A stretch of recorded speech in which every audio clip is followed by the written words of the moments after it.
church? Hell no. Are you no longer feeling comfortable in church? This podcast is for individuals who are desperately missing God, but don't know how to find Him. Substance abuse, domestic violence, sex offenses, acrimonious divorce can contribute to discomfort in the church. For these individuals, church is just not an option anymore.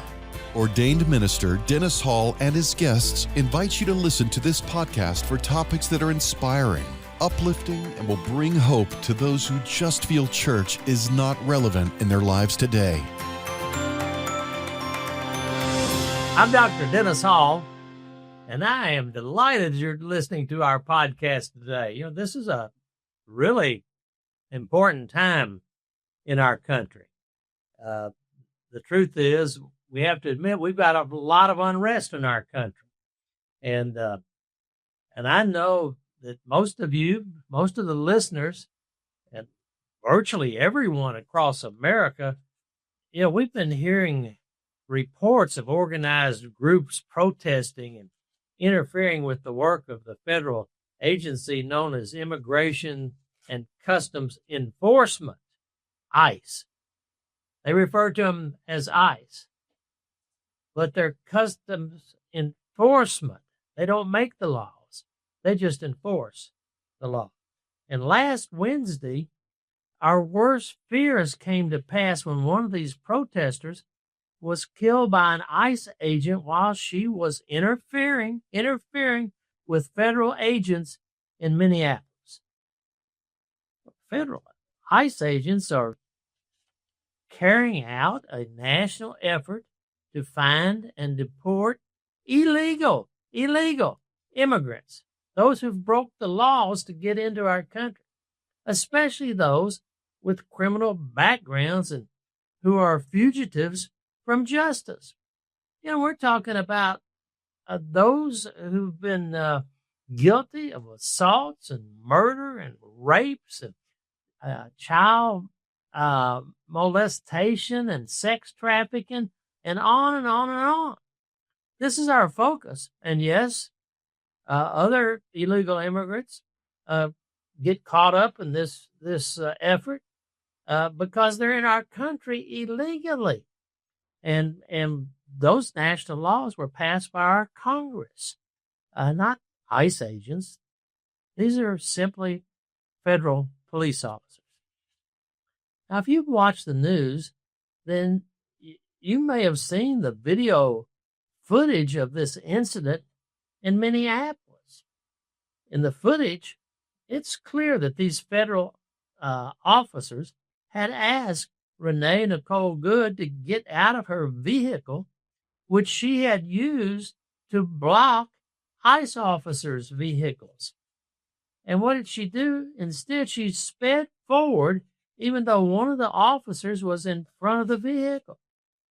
This is the officer that fired his weapon that killed this woman. He was hit. And he was later treated at a hospital for internal injuries. This is the second time that this officer has been hit by a protester's vehicle. Now, it seems to be that there's much debate about whether the shooting was necessary. Now, this woman had followed federal agents to two other locations prior to the shooting and was interfering with enforcement in this area. You know, the Department of Homeland Security at all levels of the federal government have described this event as an act of self-defense, all the way to the President of the United States. Now, others have taken the position that the shooting was unnecessary and that the woman was not intentionally trying to run over a federal officer. Now, I'm not sure we'll ever get an answer to that question. However, what is abundantly clear is that this tragic death would have never occurred if this woman had just complied with these federal officers' order that she exit her vehicle. She refused. We seem to be living in a time when people are encouraged to disobey local, state, and federal officers of the law. In the wake of this shooting, there have been massive protests in Minneapolis. Last Friday, on January 9th, a contingent of the Minneapolis police that included the chief of police were attacked and chased out of a downtown area by violent anti-ICE rioters. And videos of this have been made available to news sources. And it shows a large crowd of protesters advancing on these officers, shouting demands as the police sped away. Yeah, the Minneapolis police and their police chief chased out of downtown Minneapolis. There are many who seem to be just stirring up outrage over this shooting, including the governor of Minnesota, who publicly announced that the state of Minnesota was at war with the federal government. And then the mayor of Minneapolis took the position that the shooting was a reckless attack, not self-defense, and in a rage told the ICE agents to get the F out of Minneapolis. I don't know what you think about that, but I'm just aghast. The woman who was killed, Renee Nicole Good, according to the news, worked as a Minneapolis-based immigration activist as a member of a group known as ICE Watch, an organized group, ICE Watch. It's reported that this group has been around since the first year of President Trump's first term. And then another group known as States at the Core provide training to ICE Watch. In other words, training. ICE Watch activists, they can be seen following ICE vehicles around, blowing loud whistles and blowing their car horns, making videos of ICE activities, and as it happened in Minneapolis, using their vehicles to block the passage of federal ICE agents. Now, if you go to the website of this group, States at the Core, you'll see that they describe their organization in this way. They say the United States is facing a crisis of democracy and that no one should be left to fend for themselves, especially community leaders, local officials, and organizations that are under attack. They go on to say that they're a partner that provides resources to community leaders and organizers across the country who are facing everything from white nationalist rallies to school board takeovers to political violence. They claim that the issues are beyond the scope and capacity of most local organizations, and that they can step in with rapid and customized support for frontline groups, I guess like we see in Minneapolis, building a strategic, tailored, bold plan so that they can take courageous action. Now, the point I'm trying to make is that these protests that we're seeing are not just spontaneous things that happen. No. Even these current ICE protests are being backed by well-known civil rights and left-leaning protest groups that are encouraging their members to get out and participate in these protests. These groups include, but they're not limited to, Move On, the American Civil Liberties Union, Voto Latino, United We Dream, and the Disappeared in America campaign of the Not Above the Law Coalition, and various other groups. It's been reported in the news that this ICE Watch group has organized protests in all 50 states during the last 12 months. you kind of scratch your head and say, what's going on? You know, during these protests in Minneapolis, these anti-ICE activists have been observed shooting fireworks at the federal officers, standing outside their hotels where the officers reside, blowing horns and whistles all night in an effort to disturb their sleep, and hurling frozen bottles of water at the officers. You know, in recent years, we've seen a dramatic increase in the number of these kind of protests across America. And surveys alarmingly tell us that 1 in 10 Americans report that they've participated in a protest in very recent times. Now, there's a tremendous cost to these protests. You know, the protests that followed the George Floyd incident, which was dubbed mostly peaceful, resulted in nearly $2 billion of property damage, and that there were at least 19 people killed and countless injuries.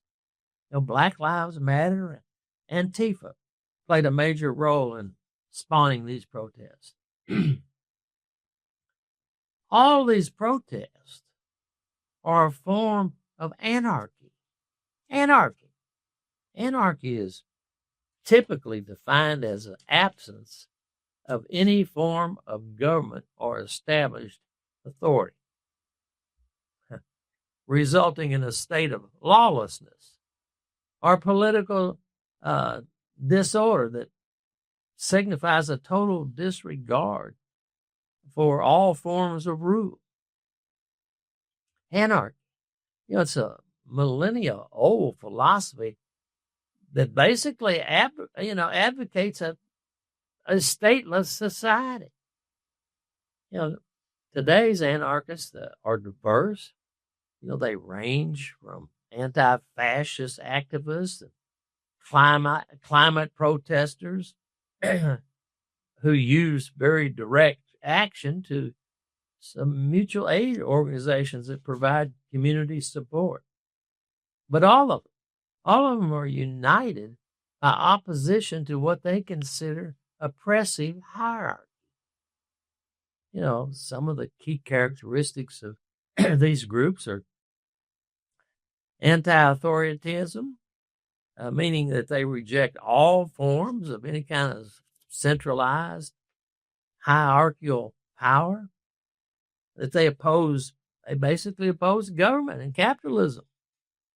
And some groups like Antifa, they clearly undertake direct action by destroying property and providing online coordination.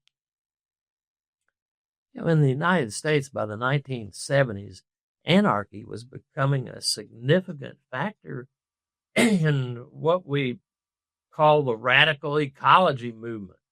You know, these protests that began to oppose urban sprawl and the destruction of old growth forests. You know, they believed that protecting the earth was incompatible with capitalism. And then in later years, these anarchists took up issues related to feminism. And by 1999, we saw these anarchist-led demonstrations against the World Trade Organization in Seattle and related protests against the World Bank and the International Monetary Fund.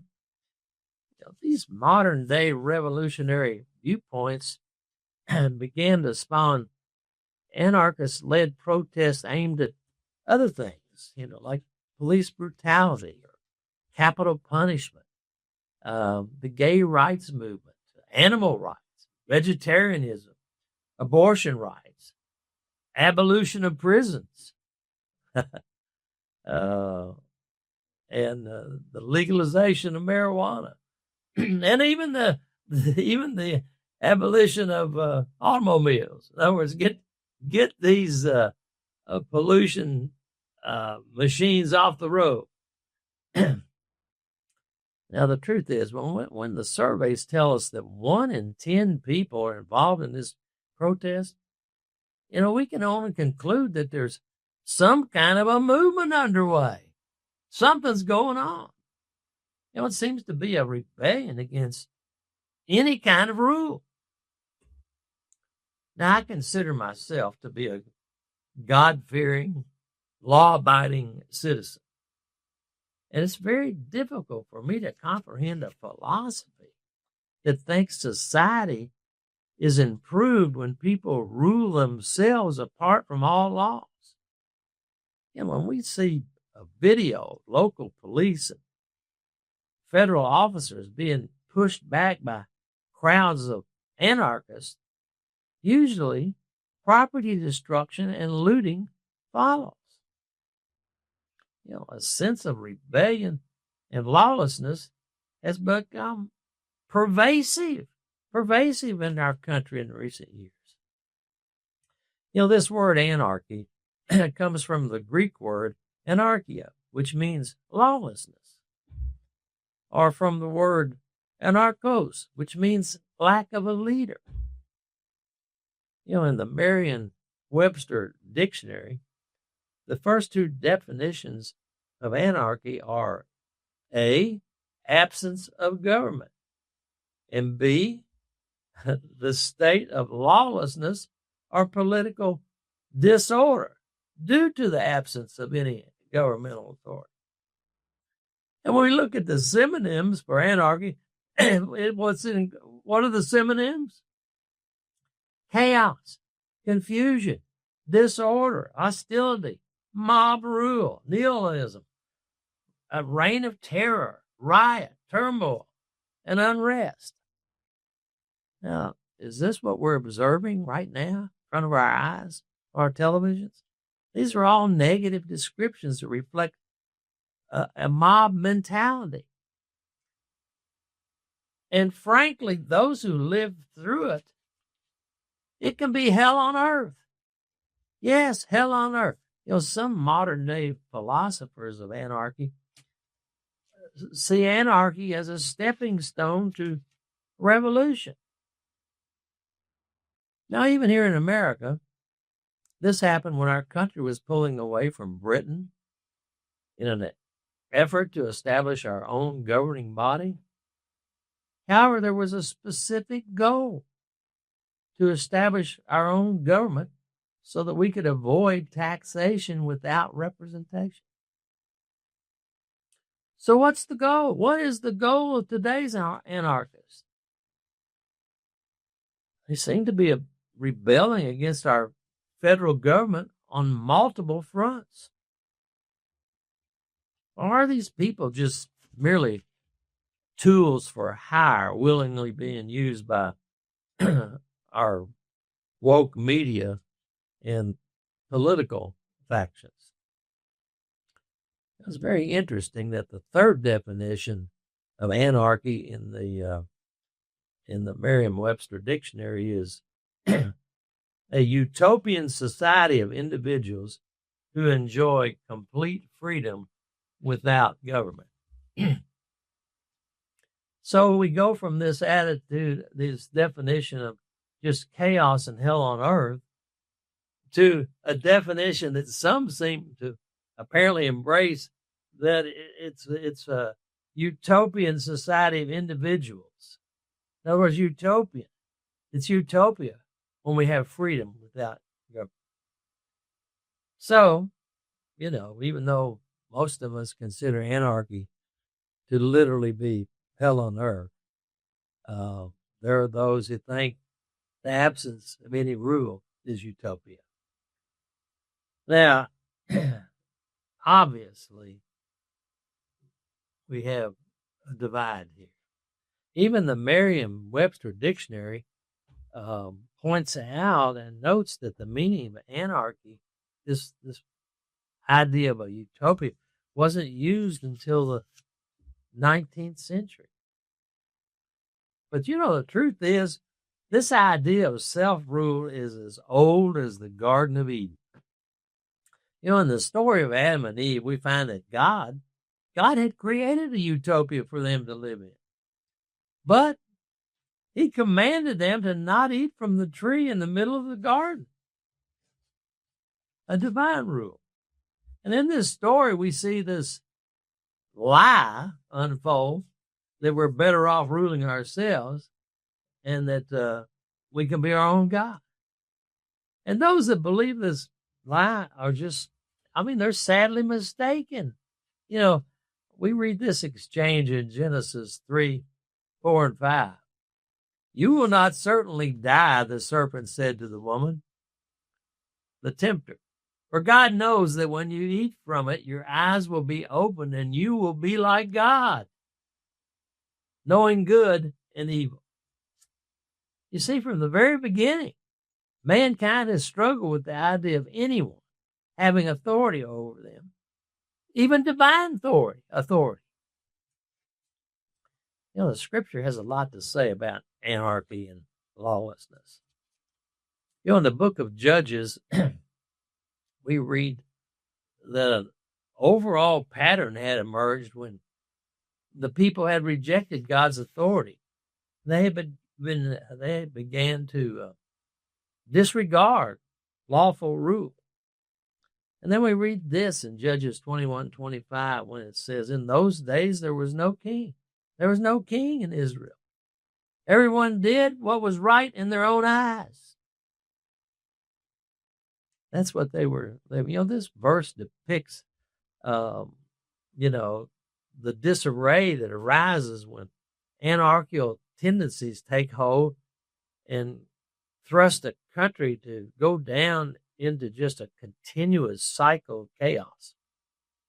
And in the case of the Israelites, it put them in a cycle of repenting and asking for divine deliverance over and over again. And we have to ask this question. Is our country falling into a cycle of chaos when people can begin to think that they can do what they think is right? Is that what we have become? Eventually God established kingship in Israel, beginning with Saul. But he did so with this warning. In 1 Samuel 8:10-18, the warning is that rebellion and failure to acknowledge God's sovereignty would bring destructive consequences. Now, this means that even when governance exists, a refusal to submit to God's overarching rule can lead to national disorder, anarchy on a grand scale. And when leaders of our local, state, and national government are involved in things that are not pleasing to God, then they're contributing to the anarchy that we see unfolding in our country. Throughout the books in the Bible, like Isaiah and Jeremiah and Ezekiel, God's messengers repeatedly cautioned that abandoning God's law and living without regard to divine or civil authority always ends in devastation. Several generations after the days of Adam and Eve, God concluded that the human race has gotten to the point where, as it says in the scripture, every inclination and the thoughts of the human heart was only evil. And God said that he regretted that he had made them. And God used the great flood to correct what mankind had become. And then he promised to never again to destroy all the living creatures in that way. God has intervened in cities and nations when lawlessness and evil and sin has reached epic proportions. In Genesis 19, you can read about how God destroyed the cities of Sodom and Gomorrah because there were no longer any righteous people there. Some theologians have even suggested that, if God does not intervene and hold America accountable for the evil that exists in our land, that he owes Sodom and Gomorrah an apology. God also facilitated the destruction of kingdoms surrounding Israel due to their rejection of his divine law. Some have suggested that the anarchy that we're seeing manifested in the current ICE protest is the product of what's been happening in families and homes. Perhaps we as a society have produced an entire generation of young people who are trained to not honor their parents. The result is they resist authority on every front, whether they're civic authorities or teachers in the school, police officers, or coaches of a team. They've been taught to believe that no one can tell them what to think or do. So today, it's not surprising that they pay little attention to honoring community standards because they don't respect them. And their actions reflect that they always think that they know what is best for them and for everybody else. They seem to follow whatever impulse drives them, regardless of how it affects others. And listen, there's been a great general irritated grumbling in our society about the attitudes of young people. And it appears to be playing out in the disorder and the confusion and the anarchy that's unfolding in our streets.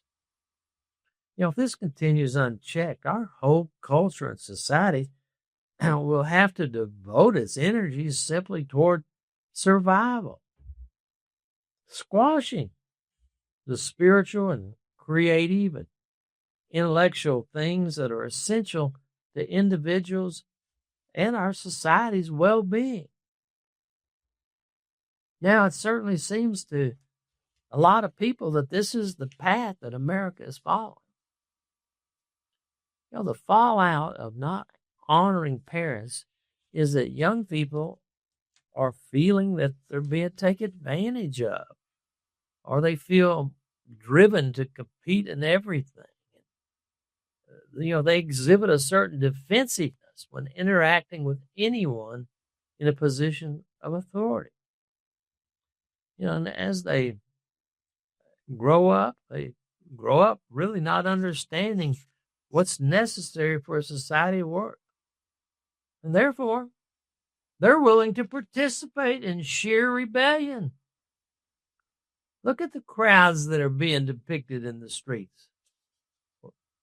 Look at them. Young people willing to participate in sheer rebellion. Now, at this point, I don't want to paint with a brush that's too wide. I feel compelled to say that, we have thousands of young people who do not fall into this kind of characterization. A good example is the literally millions of young people who are involved in an organization like Turning Point USA. So it's not all, but it is a significant percentage of the younger generation. I've talked on this podcast on several occasions how the Apostle Paul teaches in Romans 13 that our government and the leaders in our government are appointed by God. Did you hear that? Our government and our leaders in government are appointed by God. And Paul explicitly tells us, let everyone be subject to the governing authorities, for there is no authority except that which is from God. Paul is telling us that to rebel against legitimate government is to oppose God's structure for peace and justice, which leads toward anarchy. And we find Peter also providing similar counsel in 1 Peter 2:13 when he writes, submit yourself for the Lord's sake to every human institution. Now, having said that, we all recognize that local, state, federal government and leaders can become corrupt. And the New Testament consistently calls on believers to respect and pray for rulers and authorities. Pray that God intervenes in a way to avoid chaos and promote good works. 1 Timothy 2, verses 1 and 2. The Bible even spells out when there are exceptions. What are the exceptions to submitting to laws and edicts of the government? The exception is when we are asked or directed to do something that is contrary to God's moral law. Then, just as the apostles' refusal to cease preaching in Acts 5:19, we must always follow God's law. Now, however, let me just say, these instances never advocate anarchy. No. Scripture often speaks about the future of God's kingdom, where perfect justice and peace will reign. And just read Revelation 21, verses 1 through 4. In those days, anarchy and oppression alike will be abolished, replaced by the righteous government of God. Until then, Christians, believers, we're called to reflect God's orderly, loving intent in the present world. Now, as our podcast begins to wind down and come to a close, I want to be very clear about some of the things that are happening across America. First, interfering with the responsibilities of a local or federal law enforcement officer is not only illegal, but it's biblically wrong. Second, participating in these anarchist-led anti-ICE protests is biblically wrong. Biblically wrong. One of the things that strikes me is when we look at the statistics, even if we zero in on an area like Minneapolis, the surveys tell us that the majority of the people living in that area, something like 52%, either never or seldom ever attend a church. This is happening all across America.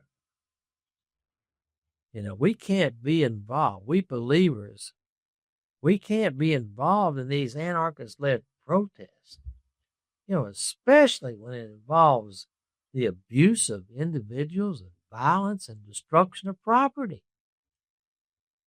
The biblical perspective on anarchy is that it stands totally opposed to God's design for social order, moral accountability, and justice. Now, while Scripture acknowledges that corruption can exist within human government, it also consistently teaches that it's God that ordains legitimate authority for the good of society. Disregarding the rule of law leads to an environment that's just contrary to stability and ethics, and even worship that's encouraged in the pages of the Bible. What do you and I need to be doing? We need to be praying for the leaders of our cities, our state governments, and our federal government. And we need to be asking God to intervene in the current unrest and anarchy that is occurring in the streets of America. If we're unhappy with the laws of our nation, we have an orderly way of changing those laws through our national representatives, Congress, the Senate, and the administration. I want to thank you for listening to me today, and I hope that you will be focused on what God teaches us about how we should be committed to the laws of the country. Hope he knows. May you have a great